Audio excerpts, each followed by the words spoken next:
जहाँ पे बेटियां सुरक्षित ही नहीं रहेंगी बल्कि वह अपने पूरे क्षमता के साथ आगे बढ़ेंगी, क्योंकि एक शिक्षित महिला अपने परिवार की नींव नहीं होती है बल्कि हमारे देश का भविष्य होती है।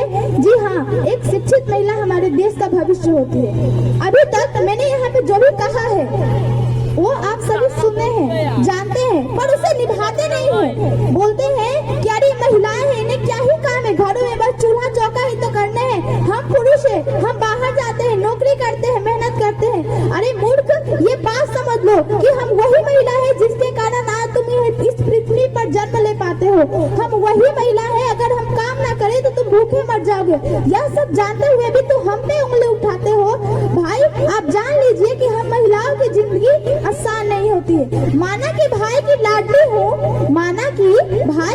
हूँ, पर हूँ हर फिक्र से अनजान। माँ का सपना हूँ पिता का स्वाभिमान, माँ का सपना हूँ पिता से स्वाभिमान। लेकिन क्या आप जानते हैं कि हमारी एक कायदे से बाहर उड़ान नहीं होती है और हम लड़कियों की जिंदगी आसान नहीं होती है, हम लड़कियों की जिंदगी आसान नहीं होती है। आज से कई साल पहले हमें दुनिया देखने तक का मौका नहीं मिला था। माँ की कोख में ही हमें मार दिया जाता था, जला दिया जाता था, ना जाने कितनी तकलीफें हमें दी जाती थी, आप सोच भी नहीं सकते थे।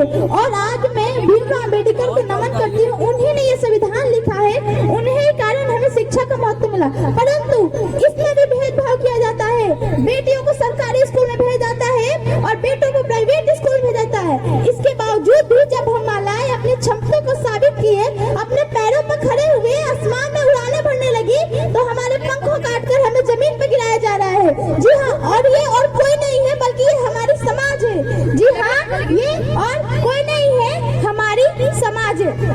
मैं आपको बता दूं कि आप इसको भारत भूमि मानते हैं ना, आप इसे राम की भूमि मानते हैं ना, करते हैं ना राम के भक्त। तो एक बात सुन लीजिए कि प्रत्येक भक्त में दया की जरूर भावना होती है, उनके अंदर भरपूर करुणा होती है।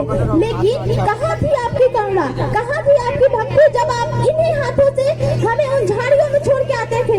हाँ, तब कहाँ मर गई थी आपकी भक्ति, कहाँ चली गई थी ये दया, जब कुत्ते हमें नोच नोच के खाते थे और हमें इतना चिल्लाते थे?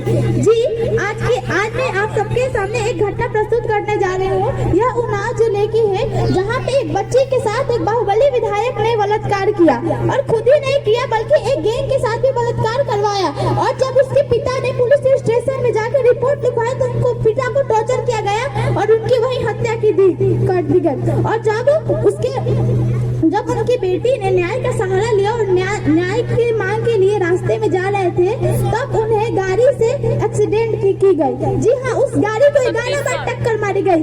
11 टक्कर खाने के बाद उस गाड़ी में बैठे 4 से 10, जिसमें से 3 की मौत हो गई।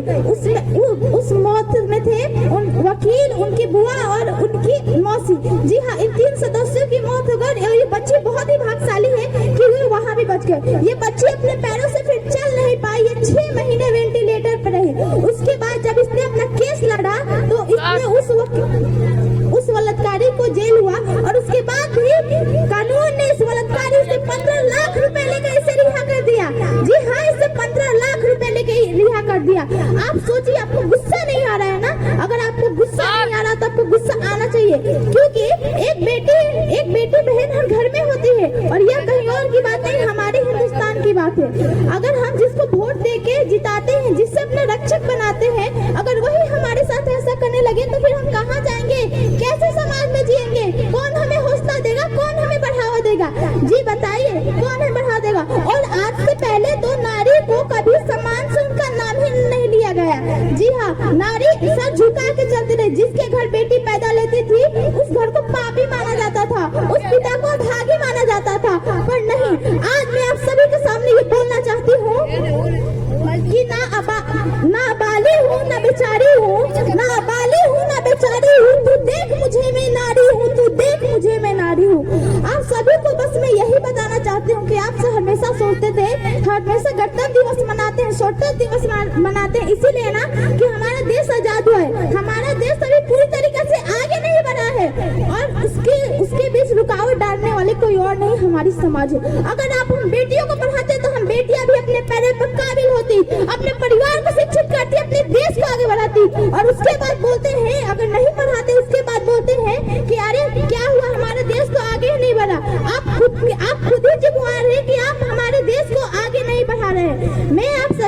ज्यादा कुछ नहीं, बस इतना कहना चाहती हूँ कि नारी गौरव है, नारी सम्मान है, नारी गौरव है, नारी सम्मान है, आदि शक्ति का दूजा नाम है, नारी